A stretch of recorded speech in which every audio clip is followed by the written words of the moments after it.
बिस्मिल्लाहिर्रहमानिर्रहीम। अस्सलाम वालेकुम students, welcome back to my YouTube channel Miyan academy. So आज की इस वीडियो में हम चैप्टर 10 की एक्सरसाइज वाले लेक्चर को डिस्कस करेंगे। सो स्टार्ट करते हैं। इससे पहले मैं आपको बताती चलूँ कि ऑलमोस्ट 350 जो हमारे सब्सक्राइबर्स हो चुके हैं। अगर 500 सब्सक्राइबर्स हो गए तो ही लाइव आऊँगी, ये नहीं कि स्टूडेंट्स ने सब्सक्राइब किया हुआ है तो उनका तो फ़र्ज़ ख़त्म हो गया।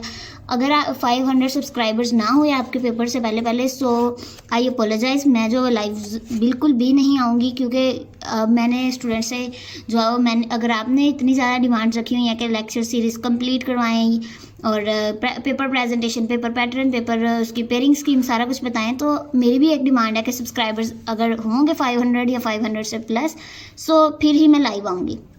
सो अगर जिन स्टूडेंट्स ने जो सब्सक्राइब नहीं किया हुआ सो प्लीज़ चैनल को सब्सक्राइब कर दें। जो हम अगर इंशाल्लाह अगर हम लाइव आए तो फिर मैं आपके साथ पूरी बुक की जो रिवीजन करवाऊंगी। अगर किसी स्टूडेंट्स की अभी तक 0% तैयारी है सो उसमें इंशाल्लाह इस तरह से हम रिवीजन करेंगे कि 30%, 33% यानी स्टूडेंट्स ऑलमोस्ट पास होने के जो है वो नंबर लाजमी ले सके।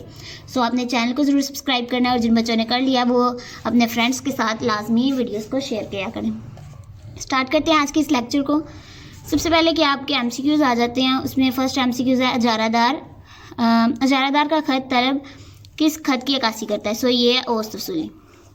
औसत वसूली किस तरह से कि अजारादार जो वो एक फ़र्म यानी उसके अकेले का ही एक फ़र्म होती है जिसको कंट्रोल करता है। ये मैंने आपके एक्सरसाइज के साथ जो मैंने इसमें इस तरह लिए बता रही हूँ क्योंकि हमने पिछले 5 लेक्चर्स में ये इजीली डिस्कस किया हुआ है कि अजारादार का खत तलब क्या होता है, औसत वसूली। सो ये मैं एक्सप्लेन नहीं करूँगी। अगर आपके लेक्चर्स क्लियर हैं सो आपको ये समझ आ गई होगी। आगे देखें, नीचे दी गई कौन सी सूरत में आजर का मुनाफा ज़्यादा से ज़्यादा होगा? सो देखें, शय पैदा की जाए जहाँ मुख्तम मसारिफ पस्त तरीन हो। MC मुख्तम मसारिफ यहाँ पे आपको बता रहे हैं MC की। अगर आपने डायग्राम समझी हो, आई थिंक सो लेक्चर 4 था आपका जिसमें हमने डायग्राम्स 4 समझी थी। एक ज़्यादा मुनाफे वाली, एक कम मुनाफे वाली और एक ज़्यादा नुकसान वाली और एक कम नुकसान वाली। सो ये आप अगर वो डायग्राम्स आपको समझ है तो आपको इजीली पता होगा शय पैदा की जाए जहाँ मुख्तम वसूली मुख्तम मसारिफ के बराबर हो। अगर आप ये देखें,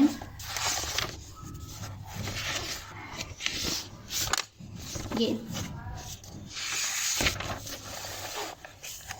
ज़ाइदस मामूल वाली पेज नंबर 201 है आपका, जहाँ पे MC = MRO। ठीक है।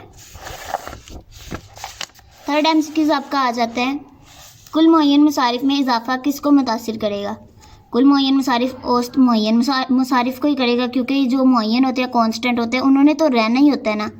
अगर ये चेंज हो गए तो फिर तो कुल मुअय्यन मसारिफ क्या होता है आपका? टोटल जो देने ही देने होते हैं आपको, उसमें इजाफा किसको मुतासिर करेगा? औसत मुअय्यन मसारिफ को ना। अगर मुअय्यन है तो मुअय्यन वालों का ही जो है वो इफ़ेक्ट करेगा ना। सो ये आपका आ जाएगा आंसर।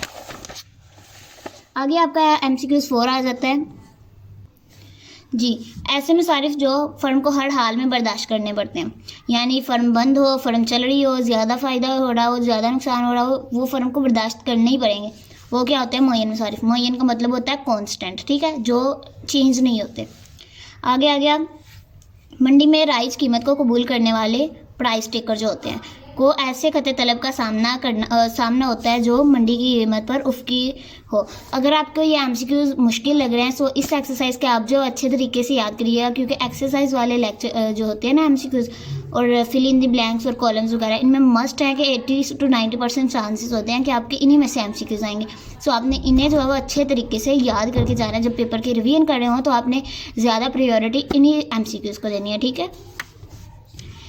आगे 6 MCQ है हमारा, मुकम्मल मुकाबला में बेश पैदावारी, बेश कहते हैं ज़्यादा को। ठीक है। बेश पैदावारी के मकसद को हासिल करने के लिए एक फ़र्म को फ़ैसला करना चाहिए मुअय्यन कीमत पर कितनी जो मिकदार फ़रोख्त के लिए पैदा की जाए। यानी मुअय्यन कीमत कहते हैं जो कीमत जो चीज़ होती है उस पर कितनी ज़्यादा हमने मिकदार जो है वो बनानी है, उसको फ़रोख्त के लिए बेचना है। ये जो है वो बेश पैदावारी के मकसद को हासिल करने के लिए होती है। ठीक है।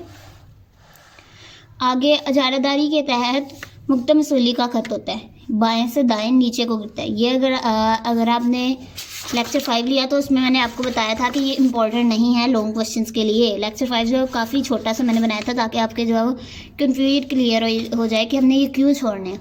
सो ये जो आपका इतना हमने पोर्शन छोड़ा था ना लेक्चर 5 में, ये इन्हीं में से आपको एमसीक्यूज आ रहे हैं, ठीक है। तो आपने इन्हें एज इट इज़ याद कर लेना है। इनमें से शॉर्ट क्वेश्चन भी नहीं आता, जो मैंने आपको लेक्चर 5 में आपका सिलेबस कवर करवाया था। सो एमसीक्यूज आते हैं, आपने वो एमसीक्यूज याद कर लेने हैं, ठीक है। बाएं से दाएं नीचे को गिरता है। आगे देखें एमसीक्यूज 8, मुकम्मल मुकाबले में फर्म की औसत वसूली बराबर होती है कीमत के। हमने ये पढ़ा था, औसत वसूली किसके कहते हैं, AR को। औसत एवरेज और वसूली R रेवेन्यू, ठीक है। AR किसके बराबर होती है, P के। अगर आप देखें ये आपका पेज 200 है, ठीक है, ये वाला। इस पे देखिए मुकम्मल मुकाबला है, ठीक है। उसके बाद क्या है यहाँ पे AR = P = MR, ठीक है। सो ये आपने याद रखना है। ये मैंने आपको एज एमसीक्यूज भी उस वक्त जो है वो मार्क करवाया था, ठीक है। सो ये आपका आ गया यहाँ पे औसत वसूली किसके बराबर है, कीमत के। उसके बाद अगला एमसीक्यूज हमारा आ जाता है 9th। अगर मुकम्मल मुकाबला की एक फ़र्म मामूल के नुकसान में काम जारी रखने का फ़ैसला करती है तो उस हालत में होगी जहाँ कुल वसूली उसके औसत मुतगैर मसारिफ, मुतगैर कहते हैं वेरिएबल को, V आ गया, औसत एवरेज A आ गया, मसारिफ किसको कह रहे हैं यहाँ पे, कॉस्ट को। सो A भी C से ज़्यादा या इनके बराबर हो, ठीक है। ये आपने औसत मुअय्यन मसारिफ, मुतगैर मसारिफ, इनमें डिफरेंस याद रखना है, ठीक है। आगे हमारा लास्ट एमसीक्यूज आ जाता है अजारादारी के तहत मुक्तम वसूली का खत MR, ठीक है। मुक्तम मार्जिनल वसूली रेवेन्यू R, ठीक है। औसत वसूली के खत AR के नीचे होता है। ये हमने जो एक्सरसाइज उसमें डायग्राम्स वगैरह समझी थी ना, उन्हीं में है। अगर आप डायग्राम्स को दोबारा जाके देखें तो ये आपको पता होगा कि नीचे होता है। आगे हमारी आ जाती हैं fill in the blanks. In the blanks तो देखें मुकम्मल मुकाबला में औसत हासिल जो है वो मुक्तम हासिल के बराबर होता है। ये मैंने आपको अभी जो ये वाली जो मैंने आपको समझाई थी ना, ये वाला 8 एमसीक्यूज, उसमें मैंने आपको बताया था AR = MR = P। सो ये वही आपको एमसीक्यूज दोबारा एक्सप्लेन कर रहे हैं। आगे देखिए डैश मंडी की वो किस्म होती है जिसमें वाहिद फर्म ऐसा यकता शय बनाती है जिसका कोई करीबी नेमल बदल नहीं होता। सो अजारादार जो होता है वो इस तरह की फर्म को बनाता है, और ये क्या कहलाती है, मंडी की किस्म कौन सी होती है, अजारादारी, ठीक है। थर्ड आपका जो फिल इन द ब्लैंक्स आ जाती है, एक इजाफी पैदावार की इकाई पैदा करने के लिए जो कुल वसूली में तब्दीली आती है उसे हम क्या कहते हैं, मुक्तम वसूली। यहाँ पे देखें वसूली लिखा हुआ है तो आपने मुक्तम वसूली लिखना है। अगर मुसारिफ हो तो आपने मुक्तम मुसारिफ लिखना है, ठीक है। ये आपका कॉन्सेप्ट क्लियर होना चाहिए। आगे देखिए ये जो हमने एमसीक्यूज थर्ड पढ़ा है, ये फिल इन द ब्लैंक्स पढ़ी है, ये हमने डेफिनेशन प्रॉपर की हुई है। 9th चैप्टर में भी की थी और 10th चैप्टर के फर्स्ट लेक्चर में भी की थी। आगे देखिए हमारा जो फिल इन द ब्लैंक्स है वो फोर्थ आ जाती है। फर्म अपनी पैदावार को फ़रोख्त करके जो रकम हासिल करती है, जो पैदावार होती है वो ज़्यादा होती है, यानी जितनी फर्म ने बनाई होती है उसे हम क्या कहेंगे, कुल वसूली। हासिल करना यानी वसूल करना, सो कुल वसूली आ जाएगा। कुल वसूली डैश का तफ़ाइल होती है, तफ़ाइल कहते हैं फंक्शन को। कुल वसूली ये हमने फर्स्ट लेक्चर में पढ़ा था, TR = F(Q) मिकदार फ़रोख्त। ये TR जो है कुल वसूली, टोटल रेवेन्यू = फंक्शन यानी तफ़ाइल है Q का। Q किसको कह रहे हैं यहाँ पे, मिकदार फ़रोख्त को, ठीक है। आगे 6 जो फिल इन द ब्लैंक्स है वो हमारी अजारादारी में औसत वसूली का खत जो है क्या होता है, मुक्तम वसूली के खत से ऊपर होता है। ये हमने डायग्राम्स में समझा हुआ है। आगे देखें जब मुक्तम वसूली मनफी होती है तो कुल वसूली क्या होती है, गिर जाती है। फॉर एग्ज़ाम्पल अगर आपके पास 5 रुपीज़ है, ठीक है, उसके बाद क्या हमने किया, मुक्तम वसूली जब यानी मनफी हो जाए, फॉर एग्ज़ाम्पल अगला हमारा -10 है। सो ये जब हम इनको कुल करेंगे यानी जमा करेंगे तो वो क्या हो जाएगी, हमारी -5 में आ जाएगी, ठीक है। सो ये क्या है, कुल वसूली गिरती है। डैश अरसा में मुनाफा की सतह फर्म के सनद में दाखिल या इखराज को मुतासिर करती है। सो ये तवील अरसा की है, ठीक है। आगे कलील अरसा में फर्मों की तादाद जो होती है, यानी कलील कम अरसा होता है हमारे पास, तो फर्में ना आती हैं और ना ही खारिज होती हैं, ना दाखिल होती हैं ना खारिज होती हैं। सो ये क्या है, मुअय्यन आ जाएगा। उसके बाद मुकम्मल मुकाबला में जब कीमत औसत मुसारिफ यानी AC एवरेज कॉस्ट से ज़्यादा हो तो फर्म जो है वो ज़ायद अज़ मामूल मुनाफा कमाती है। ये हमने डायग्राम्स में पढ़ी हुई है। ये मुकम्मल मुकाबला की 4 सूरतें हमने पढ़ी थी लॉन्ग क्वेश्चन के लिए। इस चैप्टर का मोस्ट इंपॉर्टेंट लॉन्ग क्वेश्चन है ये वाली 4 सूरतें जो कि पेज नंबर 201 पे है। यहाँ पे 4 डायग्राम्स हैं, ये आपकी चारों बहुत ही ज़्यादा इंपॉर्टेंट है। सो उन्हीं में से आपको ये MCQs पूछ रहे हैं। आगे आपके ये कॉलम्स आ गए, इन्हें आपने देख लेना है, मिला लेना है। अगर फिर भी कोई चीज़ ना समझ आए सो आप लाइव सेशन का वेट करें।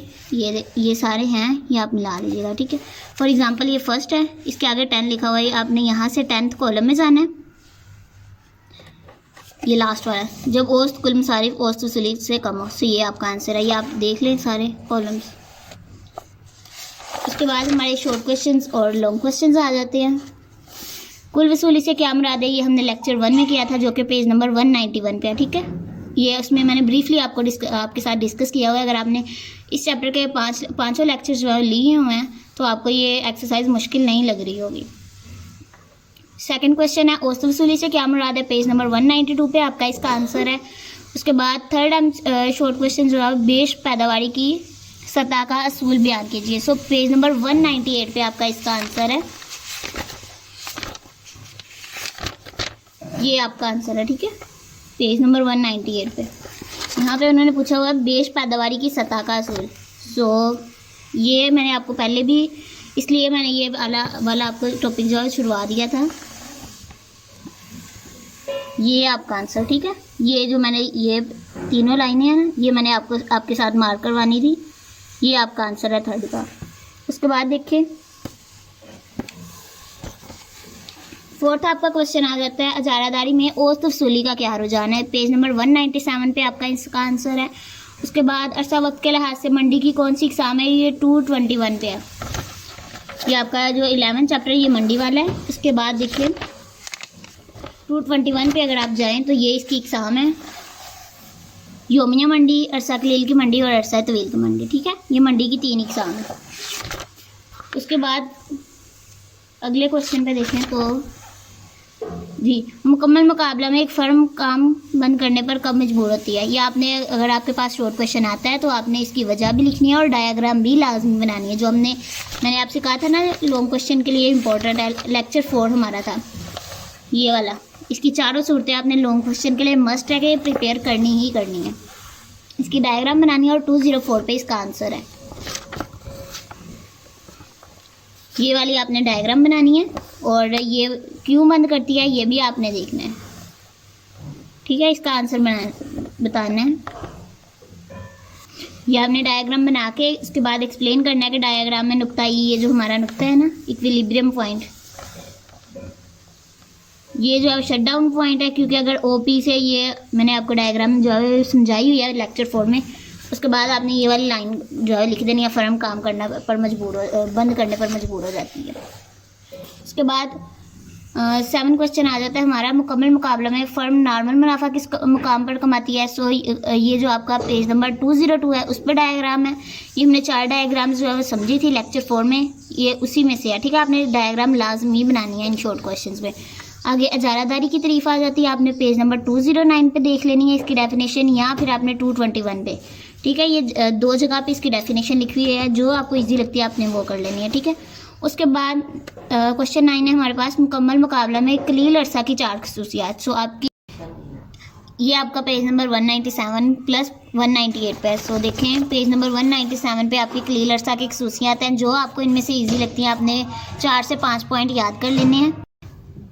ये 197 और यहाँ से 198, ये आपके पास पैराग्राफ बना हुआ है, आपने कोई से 3 से 4 पॉइंट्स याद कर लेने हैं। उसके बाद हमारा नेक्स्ट क्वेश्चन आ जाता है, तवील अरसा में फर्में अक्सर सिर्फ नॉर्मल मुनाफा क्यों कमाती हैं। ये आपने डायग्राम भी बनानी है और पेज नंबर 205 और 206 पे देखें, यहाँ पे ये आपका यहाँ से लेके इतना आंसर बन रहा है पेज नंबर 205 पे। अगर मंडी में ऐसी कीमत हो जाए कि फर्में ज़ायद मुनाफा कमाना शुरू हो जाएं तो क्या होगा, अरसा तवील में ज़्यादा फर्में आना शुरू हो जाएंगी, जिससे रसद जो है वो चीज़ों की बढ़ जाएगी और फिर जो है वो नॉर्मल मुनाफा फर्में कमाना शुरू हो जाएंगी। ये आपने बनानी है। उसके अलावा डायग्राम भी बनानी है। ठीक है, ये आपके हो गए शॉर्ट क्वेश्चंस। अब हमारे लॉन्ग क्वेश्चंस आएंगे। सो इस चैप्टर का मोस्ट इंपॉर्टेंट जो हमारा लॉन्ग क्वेश्चन था वो मैंने आपको बता दिया चैप्टर लेक्चर नंबर 4 में। उसमें 4 डायग्राम्स थी, मुकम्मल मुकाबला के तहत फर्म की 4 सूरतें। सो वो आपने कर लेनी है लाजमी। और इसमें से आपने अगर देखें ये यहाँ पे 6 क्वेश्चन हैं, कोई से उसके अलावा उस क्वेश्चन के अलावा अगर आप 3 करते हैं, आपको जो इजी लगते हैं अगर कर लें, वो मैंने आपको बता दिया था कि वो आपके इस चैप्टर का मोस्ट इंपॉर्टेंट लॉन्ग क्वेश्चन है। अगर आएगा तो 90% चांसेस होंगे कि आपके पास वही लॉन्ग क्वेश्चन आएगा। अदरवाइज़ आपने कोई से 2 से 3 जो है इस एक्सरसाइज में से जो है लॉन्ग क्वेश्चन कर लेने हैं। ठीक है, ये 6 दिए हुए हैं, कोई से आपने 2 से 3 लॉन्ग क्वेश्चन करना है और वो वाला लॉन्ग क्वेश्चन आपने लाजमी करना है। लेक्चर 4 था, मैंने उसके इसीलिए अलग से वो लेक्चर बनाया ताकि स्टूडेंट्स को अच्छे तरीके से वो उन चारों डायग्राम्स की समझ आ जाए। सो ये थी आज की वीडियो। अगर पसंद आई है तो वीडियो को लाइक कर दें, चैनल को ज़रूर सब्सक्राइब करिएगा, दुआओं में याद रखिएगा। टेक केयर, अल्लाह हाफिज़।